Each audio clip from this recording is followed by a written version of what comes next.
فأنا ناصح لإخواني بالصدع بالحق تبيض وجوههم. السكوت في مسألة الحزبية يضرها، فاصدع بما تؤمر وأعرض عن المشركين. سلامي على دماج ورجالها والشيخ يحيى ودار العلم يا سعد بانيها. بسم الله الرحمن الرحيم. الحمد لله الذي أرسل رسوله بالهدى ودين الحق ليظهره على الدين كله وكفى بالله شهيدا. أشهد أن لا إله إلا الله وحده لا شريك له إقرارا به وتوحيدا، وأشهد أن محمدا عبده ورسوله صلى الله عليه وعلى آله وسلم تسليما مزيدا لا نبي بعده. إخواني في الدين، أعزني وأعزكم الله جميعا وبارك الله فيكم. Sebelum kita melanjutkan bacaan berikutnya terhadap kitab Ithaful Kiram, syarah Kitabul Jami' fil Akhlaq wal Adab min Bulughil Maram, yang syarah oleh Syekh Al-Allamah Shalih Al-Fauzan asbahullah. Hadis yang kemarin kita baca yaitu hadis yang berkaitan masalah larangan mengusir saudaranya yang lebih duluan menempati suatu tempat, kemudian dia menempati tempat saudaranya tadi. Akan tetapi yang dianjurkan oleh syariat adalah saling meluaskan dan melapangkan tempat sehingga saudaranya ada peluang dan memungkinkan untuk duduk di tempat yang ada.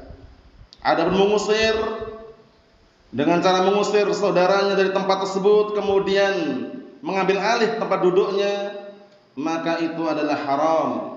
Sebagaimana kemarin kita lewati hadisnya, setorkan dulu serentak. Barakallahu fikum, tafaddalu.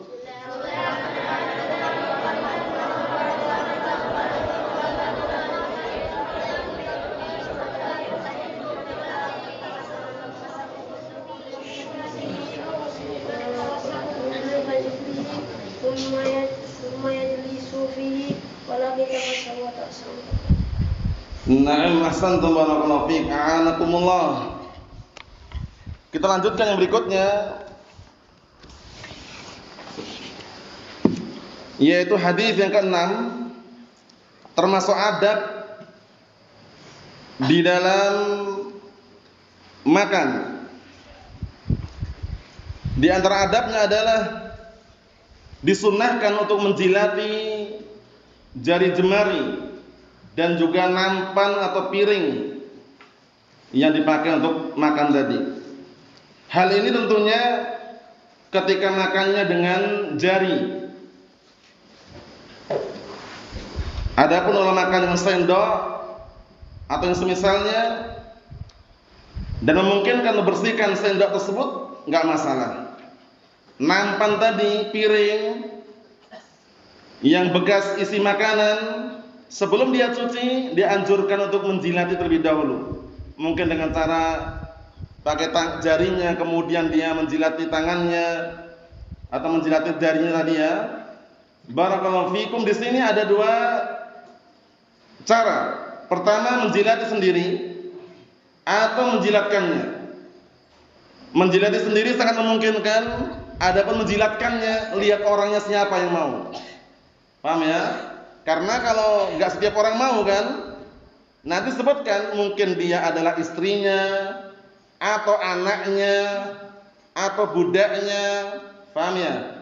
Kalau temannya kadang jarang sekali yang mau, karena mungkin jijik atau yang semisalnya. Wa illa in syariat, sebelum mencuci tangannya tadi, jari jemarinya dijilatin terlebih dahulu atau menjilatkannya. Kita baca. Qala al-mu'allif wasbahullah istihbabu la'qil asabi' wal qas'ah. Disunahkannya menjilati jari jemari dan nampan atau piring. Dan kadangkala kalau kita berpikir ulang, kalau kita makan dengan jari jemari, itu kadangkala bumbu-bumbunya nempel situ. Akhir-akhir itu biasanya. Kelezatan ada di situ biasanya. Makanya jangan diusap langsung atau jangan langsung dicuci. Dijilatin dulu. Paham ya? Kalau ada istri, ta'awun enggak masalah. Suruh itu istri yang menjilati. Kalau mau. Kalaupun enggak mau, dia sendiri yang menjilatinya. Mafhum? Nah, kan enggak masalah kan? Atau anaknya misalkan, wahai anakku tolong dijilatin jari jemarinya Abi ini misalkan. Anaknya bilang siap, ya udah selesai. Kalau enggak mau, enggak masalah. Tapi dianya yang bergerak karena syariat ini luar biasa. Sampai masalah menjilati jari jemarinya aja dibahas. Karena apa? Karena keberkahan letak di mana kita enggak tahu gitu loh. Mungkin aja di akhir-akhir daripada barakallahu fik bekas-bekas makanan yang nempel di jari tadi. Di nampan pun juga seperti itu. Mungkin aja bekas-bekas makanan yang terakhir itu keberkahan ada di situ. Makanya nanti penjelasannya Syekh Shalih Fauzan menyebutkan hatta satu lukmah itu satu suapan, satu nasi yang jatuh aja kalau bisa diambil. Paham ya? Nah, karena satu nasi ini kalau misalkan yang makan itu 1000 orang, jatuh satu nasi kali 1000 udah banyak sekali. Banyak orang yang mereka tidak makan, belum makan. Coba kalau satu nasi yang jatuh tadi itu dikumpulkan kali 1000, bisa apa? Dimakan orang yang belum makan tadi sampai kenyang. Maksudnya jangan disia-siakan kenikmatan walaupun sedikit. Mafhum? Nah, kita lihat hadisnya pendek mudah dihafal. Wa 'an Ibnu Abbas radhiyallahu anhuma, Abul Abbas Abdullah bin Abbas. Qala Rasulullah sallallahu alaihi wasallam, "Idza akala ahadukum ta'aman fala yamsah yadahu hatta yal'aqaha aw yul'iqaha." Muttafaqun alaih. Ana artikan dari hadisnya Abdullah ibn Abbas radhiyallahu anhuma, Abul Abbas Abdullah ibn Abbas, beliau mendapat gelar yang sangat luar biasa dan mulia, digelari dengan mufassirus sahabah, ahlu tafsirnya para sahabat, turjumanul Quran, penafsir Al-Quran, dalam usia yang masih belia, muda usianya, sekitar 14-15 tahun, sudah memiliki ilmu yang sangat luar biasa, terkhususkan dalam ilmu tafsir ini. Sampai murid beliau Mujahid bin Jabr rahmatullah alaih itu pun mendapatkan rekomendasi yang besar. Beliau termasuk murid daripada Abdullah bin Abbas radhiyallahu anhuma. Sampai ada salah satu ulama mengatakan idza ja'aka tafsir an Mujahid fa hasbuka bih. Idza ja'aka tafsirun an Mujahid fa hasbuka bih. Apabila datang tafsir Al-Qur'an dari Mujahid cukup bagimu. Lihat. Nah, tentunya Abdullah bin Abbas radhiyallahu anhuma, beliau diantaranya tidak terlepas dari doa yang Rasulullah SAW doakan untuk Abdullah bin Abbas. Semuanya dengan kehendak Allah Ta'ala, tapi Rasulullah SAW waktu itu pernah berdoa. Apa doanya? Allahumma faqihhu fid din wa 'allimhu ta'wil. Ya Allah, pahamkanlah Abdullah bin Abbas di dalam ilmu agama ini dan ajarkanlah padanya ilmu ta'wil. Apa itu ta'wil? At-tafsir. Paham ya?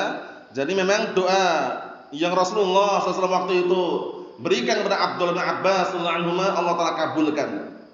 Banyak kisah-kisah yang sangat mengharukan tentang beliau. Di antara kisahnya adalah ketika turun surat An-Nasr, "Idza jaa nasrullahi wal fath wa ra'aitan nasa yadkhuluna fi dinillahi afwaja fasabbih bihamdi rabbika wastaghfir innahu kana tawwaba." Waktu itu para masyayikh, para ulama di saat itu, para sahabat, para peserta yang ikut perang Badr, bukan orang-orang kecil, orang besar. Di sana ada Abu Bakar, ada Umar Ibn Khattab, ada yang lainnya.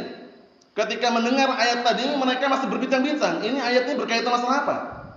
Ada yang mengatakan masalah ini, masalah itu. Akhirnya mereka sepakat untuk mengundang siapa? Abdullah ibn Abbas radhiyallahu anhu. Usianya muda, paham ya? Usianya masih muda belia, tapi dipanggil. Akhirnya beliau radhiyallahu anhu masuk di ruangan yang banyak di situ? Banyak orang-orang tua. Ada Abu Bakar, ada Umar bin Khattab radhiyallahu anhu, ada yang lainnya. Paham ya? Para masyayikh Badr. Kemudian Abdullah bin Abbas dimintai pendapat. Bagaimana menurut engkau? Wahai Ibnu Abbas mengenai ayat ini, apa kata Ibnu Abbas radhiyallahu anhu? Na'am barakallahu fiik, beliau mengatakan zalika ajalu Rasulillah sallallahu alaihi wasallam. Ana nukil yang semakna ya. Ayat tersebut atau surat tersebut berkaitan masalah ajalnya Rasulullah sallallahu alaihi wa ala alihi wasallam. Akhirnya mereka semuanya para sahabat sepakat. Kami tidak mengetahui kecuali yang diketahui oleh Abdullah bin Abbas radhiyallahu anhu. Jadi beliau ini walaupun usia masih muda belia, tapi memiliki ilmu yang sangat luar biasa, terkhususkan ilmu apa? Tafsir. Mafhum? Naam, mufassirus sahabah, ahlu tafsirnya para sahabat. Ini juga kisah ini kita bisa mengambil kesimpulan bahwasanya orang yang berilmu itu tidak harus tua usianya. Usianya muda pun bisa. Paham ya? Naam. Jadi orang yang berilmu tetap dikatakan berilmu. Wa in kana sigharan fi sin, walaupun dia itu termasuk yang kecil dalam hal usia. Tapi yang namanya orang bodoh dikatakan bodoh walaupun dia termasuk orang yang apa? Tua usianya. Kan gitu. Naam. Kemudian di kita ke barakallahu fiik, walaupun usia tua bukan sebagai penghalang untuk mencari ilmu. Ingat-ingat. Wah, dah tua Ustaz, enggak mungkin mencari ilmu lagi. Sungkan, segan, enggak enak. Itu semua tampakkan semua itu. Itu semua bisikan syaitan yang terkutuk. Maksudnya bagaimana? Setan berusaha untuk menghalang-halangi seseorang mencari ilmu. Walaupun usia tua bukan sebagai penghalang ya. Antum perhatikan. Rasulullah SAW ketika beliau diajarkan membaca oleh Jibril alaihissalam. Berapa tahun usianya waktu itu? Awal permulaan 40 tahun, bayangkan. Usianya bukan muda lagi. Jadi jangan sampai ada alasan wah udah tua nggak perlu belajar lagi, nggak sempat lagi, nggak mungkin belajar lagi. Mungkin. Justru di usia tua itu dia harus sadar diri, sadar posisinya. Paham ya? Bagaimana caranya untuk menjaga keistiqomahan di atas sunnah sampai ajal menjemput. Bisa dipahami ya? Na'am barakallahu fiikum, seperti itu. Kita lanjutkan lagi. Beliau berkata telah bersabda Rasulullah SAW, "Idza akala ahadukum ta'aman fala yamsah yadahu hatta yal'aqaha aw yu'iqaha." Artinya, apabila salah seorang di antara kalian makan suatu makanan, maka jangan mengusapkannya sampai dia menjilatinya atau menjilatkannya. Dua, menjilatinya dia sendiri, menjilatkannya ke orang lain. Paham ya? Bisa dipahami? Jadi yang pertama yal'aqaha huwa, dia sendiri yang menjilatinya, atau dia menjilatkan ke orang lain. Ada dua cara ya. Na'am barakallahu fiik. Karena biasanya antum kalau enggak percaya, ketika makan dengan jari jemari kemudian nasi ada lauknya agak kuah-kuah dikit lah, itu kan, ada sambal-sambalnya, itu biasanya kan yang tersisa di tangan-tangan ini kan nikmat-nikmatnya akhir-akhir biasanya. Iya kan? Nah, seperti itu. Nah, itu jangan dicuci langsung, jangan diusap langsung. Nah, dijilati dulu atau dijilatkan. Nah, disebutkan penjelasannya bagus sekali. Kalau menjilatkan lihat orangnya, mungkin anaknya, istrinya, budaknya atau semisalnya. Mafhum? Karena kalau menjilatkan ke temannya jarang sekali yang mau. Ya kan? Tapi kalau mau enggak masalah juga, ta'awun. Misalkan ini anak bantu jilati misalkan enggak masalah juga. Enggak ada larangan kan syariat ini. Paham ya? Syariat barakallahu fi, hukumnya adalah mustahab sunnah. Muttafaqun alaih, hadisnya muttafaqun alaih. Yusuf mana Yusuf ini? Pantunnya Yusuf. Kumpulan para sahabat paling berriwayatnya masuk enggak Abdullah bin Abbas ini? Masuk enggak? Masuk, bismillah.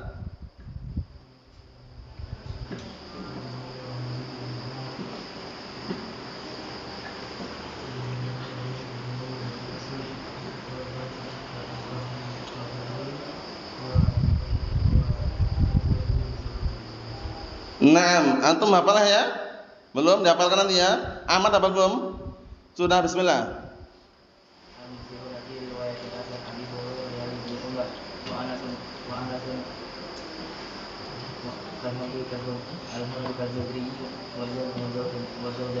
Naam, ahsantum barakallahu fiik. Yang belum hafal dihafalkan ya, sering muncul ini. Setiap kali bertemu anak tanyakan karena nama-nama para sahabat sini masyhur ma'ruf. Ya, kebanyakannya ya termasuk dari kalangan para sahabat yang paling banyak riwayatnya.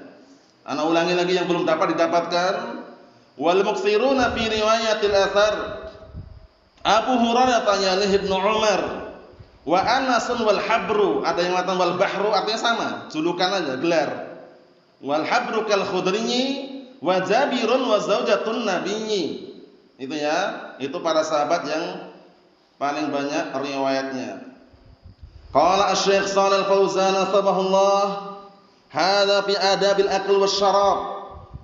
Hal ini berkaitan masalah adab-adab makan dan minum.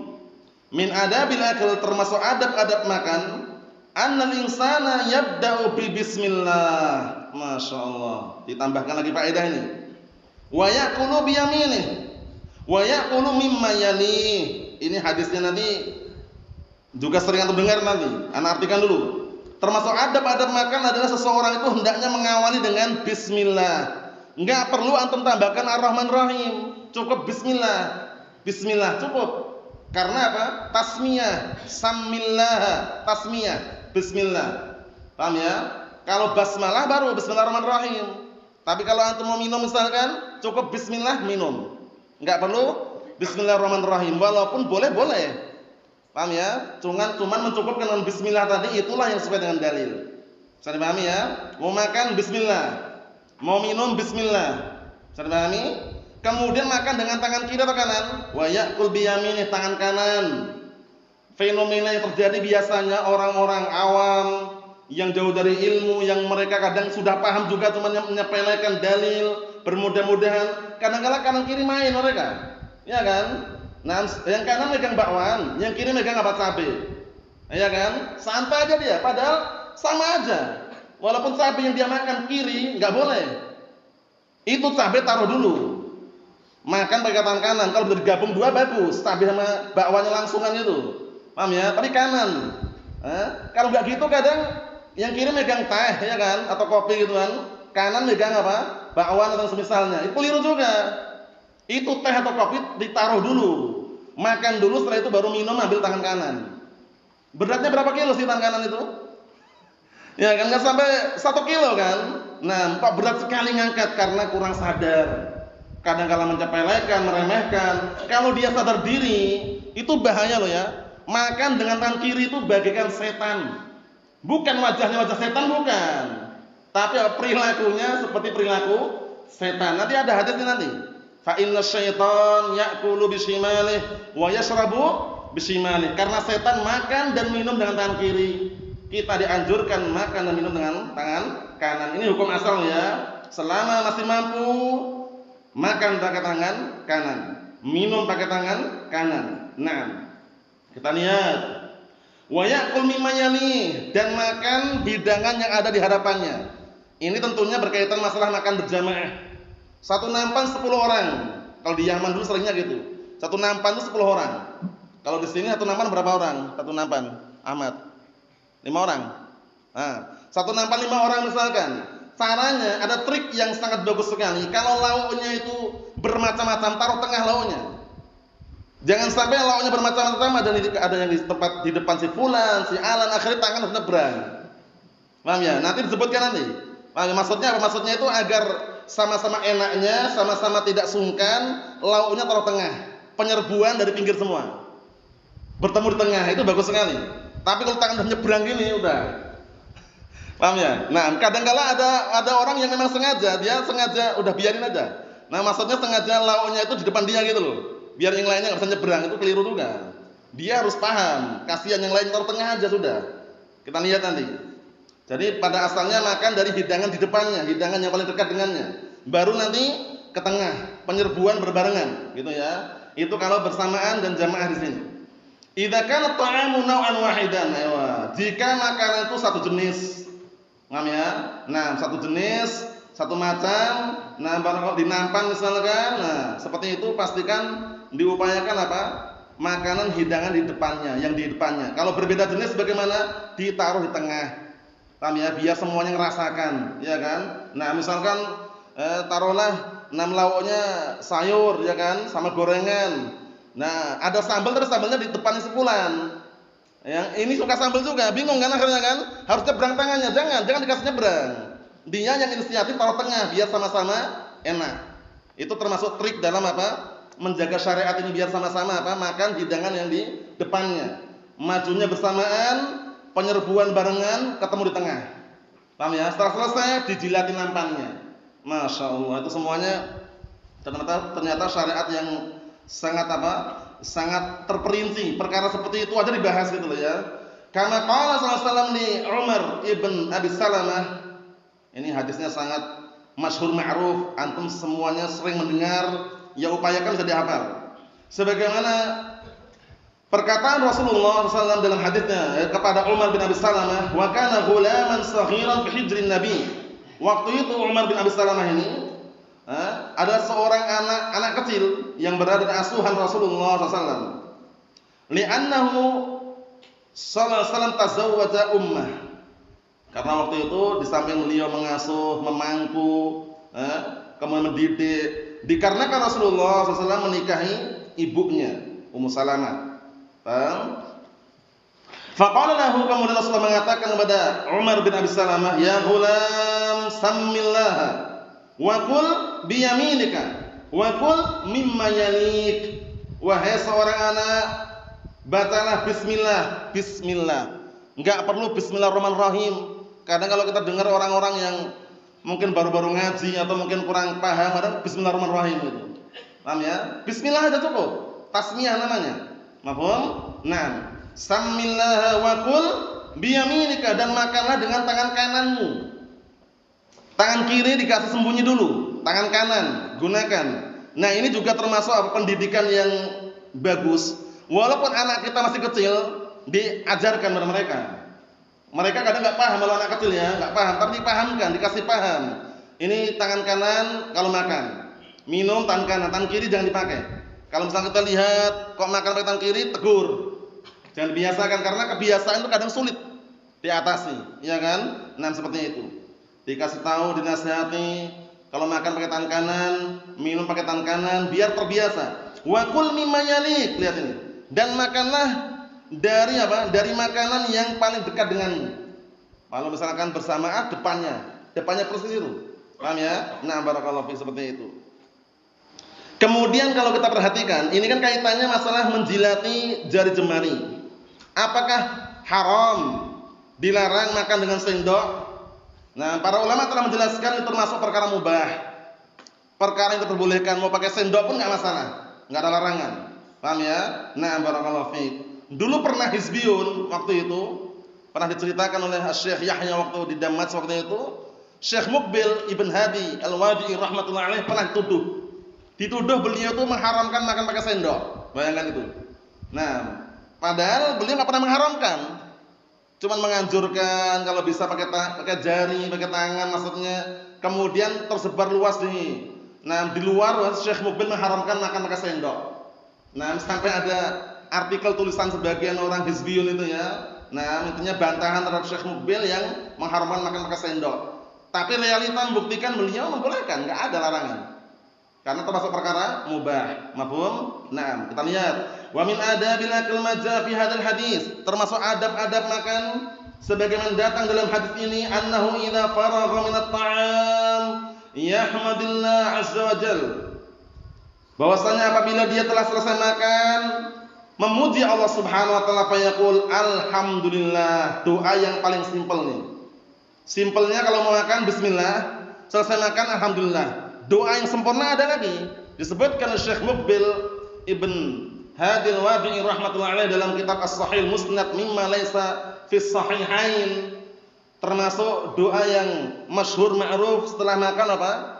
Naam, alhamdulillahilladzi at'amana wa saqa wa sawwagha wa ja'ala lahu makhraja. Itu lengkap kalau itu. Kalau misalkan enggak hafal lengkapnya, alhamdulillah cukup.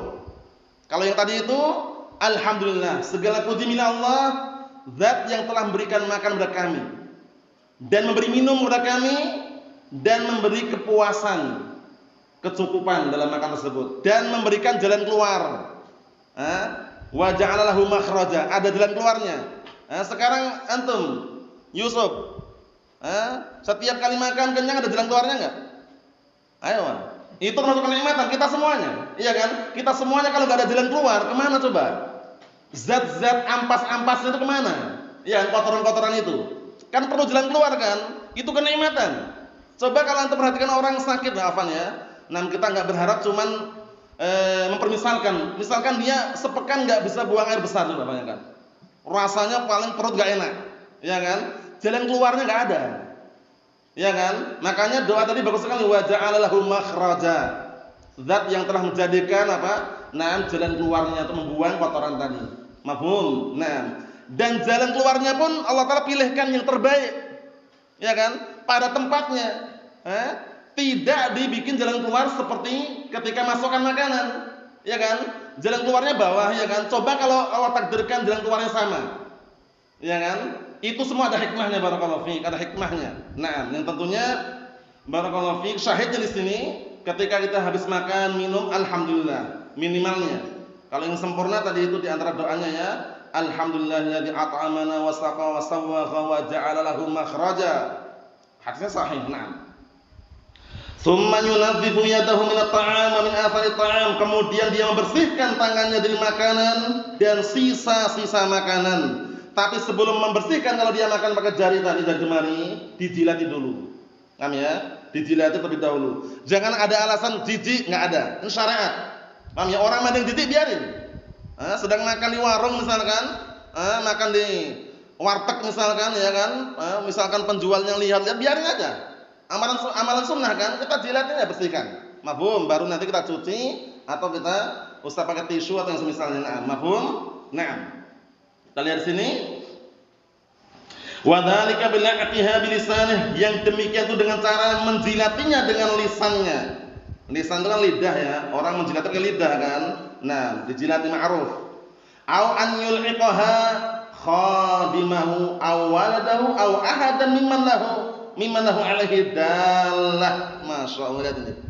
Atau dia menjilatkannya kepada pembantunya kalau mau, pembantunya, atau beranaknya, atau kepada salah seorang yang ada keterikatan dengannya, ya mungkin istri, paham ya? Nah, kalau istrinya mau nggak masalah, ya kan? Ta'awun di situ kan, saling mengamalkan sunnah kalau memungkinkan. Kalau enggak ya jilat sendiri aja selesai, ya kan? Nah, barakallahu fiik, kita lihat sini.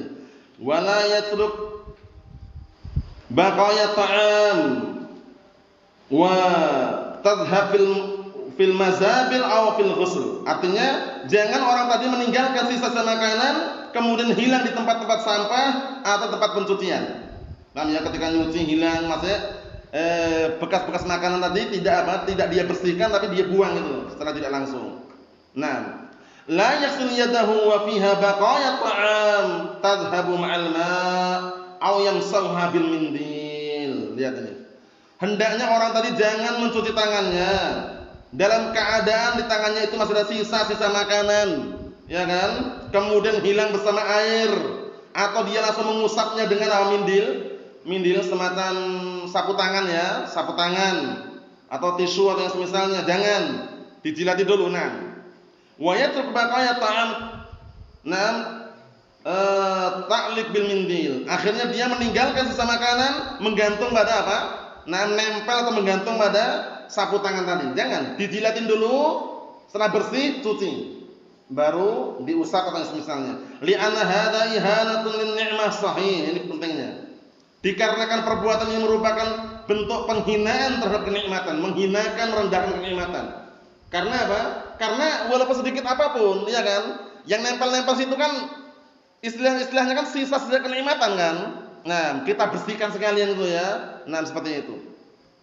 Famin adabit ta'am annahu yal'aqu yadahu ba'da at-ta'am bihaitsu la yabqa fiha syai'un min at-ta'am. Sahih. Termasuk adab-adab makan adalah dia menjilati tangannya. Tangan maksudnya jari jemari tadi setelah makan dengan catatan tidak tersisa sedikit pun makanan di situ. Tsumma yaghsiluha ba'da dzalik, kemudian dia baru mencuci tangan tadi. La yaghsiluha wa fiha ta'am. Hendaknya dia tidak mencucinya dalam kondisi masih ada makanan di situ. Paham ya? Tsumma yadhhabu at-ta'am ma'al khusalah.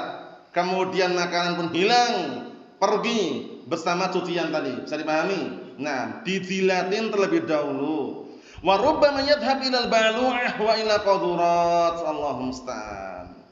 Karena bisa jadi makanan tadi, sisa makanan yang nempel di jari jemari tadi Bisa jadi hilang pergi bersama apa? Comberan atau pada kotoran-kotoran, kumpulan kotoran yang ada di situ. Allahul musta'an. Wa huwa ta'amun ni'matun minallahi azza wa jalla. Padahal itulah makanan nikmat dari Allah Subhanahu wa taala. Wa kadzalika ja'al amru aidan yal'aqus sahfah. Ini yang kedua.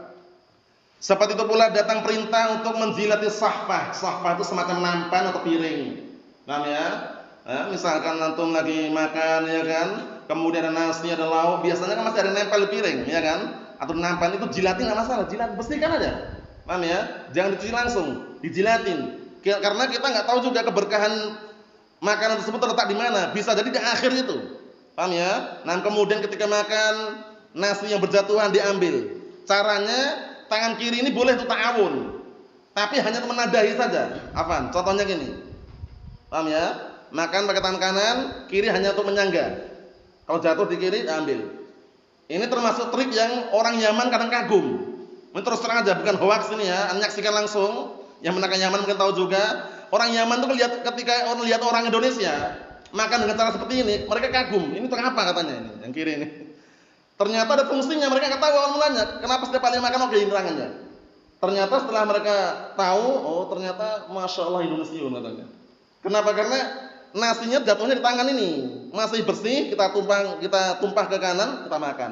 Kalau mereka kadang makannya gini aja, gitu. Megangnya itu kebanyakan mereka yang belum paham, itu megangnya bukan gini, megang gini. Ini bukan menjelekkan keadaan seperti itu, karena beras ini masuk ke Yaman itu belum lama. Dulu awal mula nggak ada beras sana. Ya, roti atau semisalnya. Makanya mereka ketika makan pun caranya mereka sebagian yang belum paham itu ngambilnya gini, ngambilnya. Paham ya? Kemudian makannya gini, jatuh di bawah. Kalau jatuh di bawah menurut mereka kotor karena nggak diambil. Kalau orang Indonesia beda cara makannya. Megangnya gini, kalau berjatuhan di tangan tadi. Ya kan? Sehingga jatuhnya masih bersih. Bisa dimakan lagi. Bisa dipahami? Itu termasuk trik juga ya. Jadi tidak masalah. Kiri ta'awun hanya untuk menyangga saja. Paham ya? Kalau seandainya berjatuhan masih bisa dikondisikan. Kita lihat. Nah, kalau kurang percaya nanti yang mau ke Yaman, buktikan, benar enggak yang saya sampaikan ini? Paham ya? Nah, misalkan masak sih, penasaran, coba aja lihat. Atau mungkin ke Saudi atau pas umroh atau misalnya yang ini adalah bicara yang kebanyakan loh ya. Nah, kalau ngambil nasi gini. Kebanyakannya. Nah, tapi kalau yang makan seperti ini biasa orang Indonesia, ada kiri ikut bantu ini. Paham ya? Kalau biar enggak berjatuhan. Nah, nasi. Kita lihat sini, wala yutrak fiha syai'un min baqaya ta'am li'alla yufsid hadha ta'am sahih. Dan tidak disisakan, tidak ditinggalkan sedikit pun sisa-sisa makanan agar tidak merusak makanan tersebut. Paham ya? Nah, agar tidak rusak makanan tersebut. Bisa dipahami ya? Jadi dijilatin. Au yulqa fil qadurat, jangan pula dilemparkan di tempat sampah. Biasanya kalau orang-orang enggak paham itu. Jadi ada di nampan atau piring sisa itu dibuang langsung. Padahal sisa-sisa itu kalau memungkinkan dijilatin dan dibersihkan. Nah, karena kita nggak tahu mana keberkahan terletak di mana. Jangan-jangan bukan di awal, di akhir itu. Paham ya? Nah, seperti itu. Kita lihat di sini kata beliau, fa hadza min ihtiramin ni'mah, ini termasuk bentuk penghormatan terhadap kenikmatan.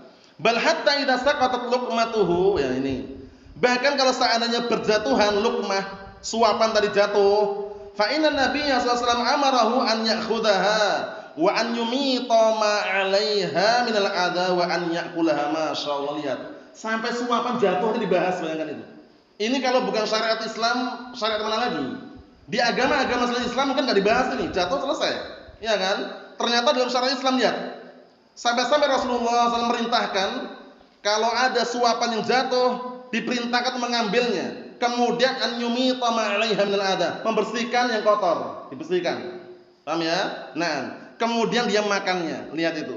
Jadi pahami ya? Nah, contohnya kalau makanan yang besar-besar contohnya kadang mungkin atau makan Sos karo antum, sosis bakar.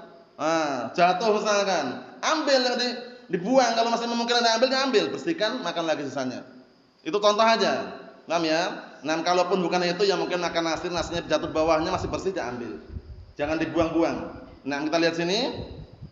Wala yad'aha lisyaitan, dan jangan membiarkannya untuk setan. Ternyata kalau enggak diambil, setan bermain di situ. Ikut makan nanti. Yang jatuh-jatuh tadi diambil setan. Paham ya?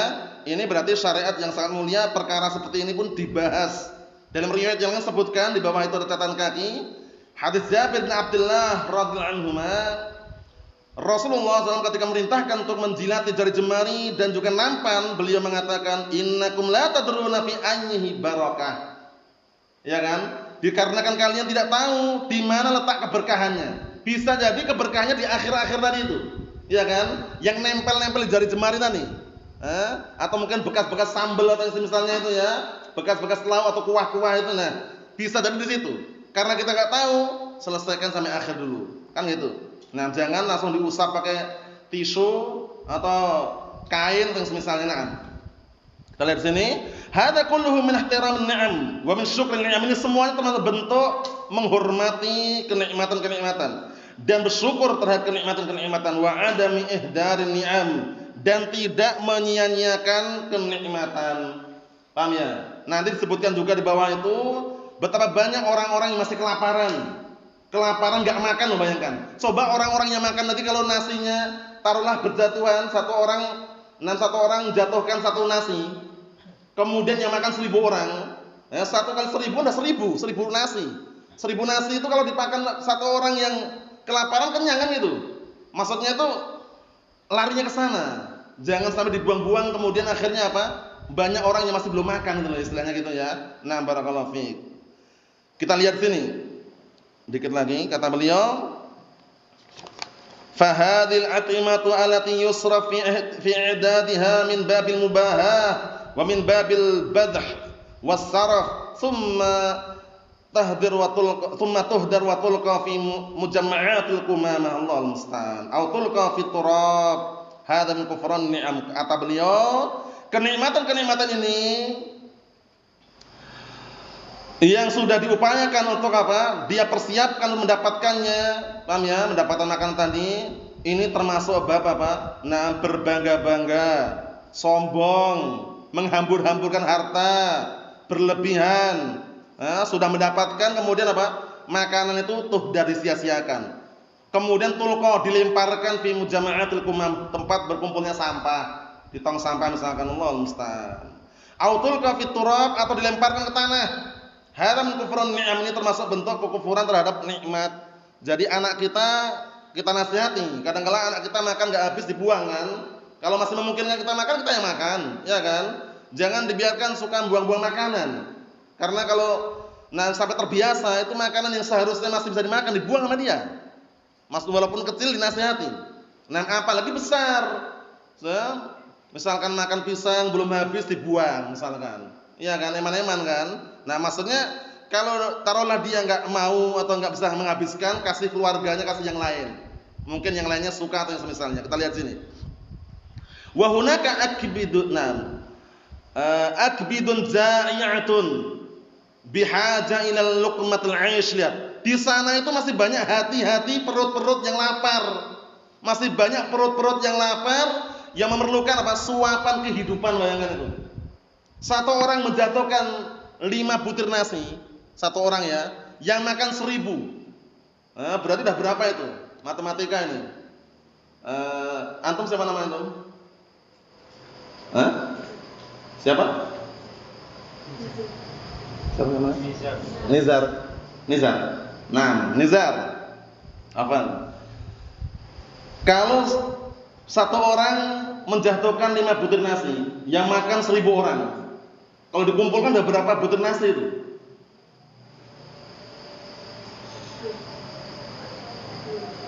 Berapa? Yang makan 1000 orang, satu orang itu menjatuhkan 5 butir nasi. 5.000 ya? Iya. 5.000 atau 50.000? 50. 5.000 ya? Banyak berarti kan? Maksudnya sebanyak itu, bayangkan itu. Dikasihkan orang-orang yang kelaparan masih kenyang dan masih sisa. Itu kalau kita melihat ke arah sana ya. Ini penting sekali buat motivasi buat kita semuanya dan sadar. Ternyata janganlah dibuang-buang itu makanan. Kita tutup yang terakhir, kata beliau, fahada khatarun 'alal ummah, ini termasuk bahaya terhadap umat. Wa ya'ti hadza fi kunam. Wa ya'ti hadza, dan datang juga dalam masalah ini dalam hadis kul washrab walbas wa tasaddaq min ghairi sarafin wala makhilah. Makanlah, minumlah, berpakaianlah, sedekahlah tanpa berlebihan dan tanpa ada unsur kesombongan. Fal umur laha mawazin wal hadwabit. Maka perkara-perkara itu memiliki timbangan-timbangan dan ketentuan-ketentuan. Wa ni'amullahi azza wa jalla idza syukirat qarrat wa zadat. Ini faedahnya ya. Idza syukirat qarrat wa zadat wa idza kufirat zalat. Ini poin ini. Yang punya kitab bisa digaris itu Mas, ini untuk ungkapan faedah seputar syukur aja. Nah, jadi nikmat-nikmat Allah Ta'ala itu idza syukirat qarrat wa zadat. Kalau disyukuri akan menetap dan bertambah. Ya kan? Wa idza kufirat zalat. Kalau dikufuri akan hilang. Paham ya? Semakin kita bersyukur, semakin kenikmatan menetap dan bertambah. Tapi semakin kufur semakin hilang. Qala ta'ala, Allah Ta'ala berfirman, wa itta'adzana rabbukum la in syakartum la azidannakum wa la in kafartum inna 'adzabi lasyadid. Dan sungguh Rabb kalian telah mengkabarkan kepada kalian, jika kalian bersyukur, niscaya aku akan tambahkan untuk kalian kenikmatan. Dan jika kalian kufur, sesungguhnya azabku sangat pedih. Nasallahu as-salamatul afiyah. Ini kita ambil, barakallahu fikum. Yang berikutnya kita selesaikan pada pertemuan yang akan datang. Hadisnya pendek, pastikan semuanya bisa mengkondisikan. Nah, terkhususkan anak-anak dan juga para thalabatul ilm ini ya, pendek sekali, sering antum dengar. Nah, bisa dihafal semuanya. Nasallahu as-salamatul afiyah. Alhamdulillah.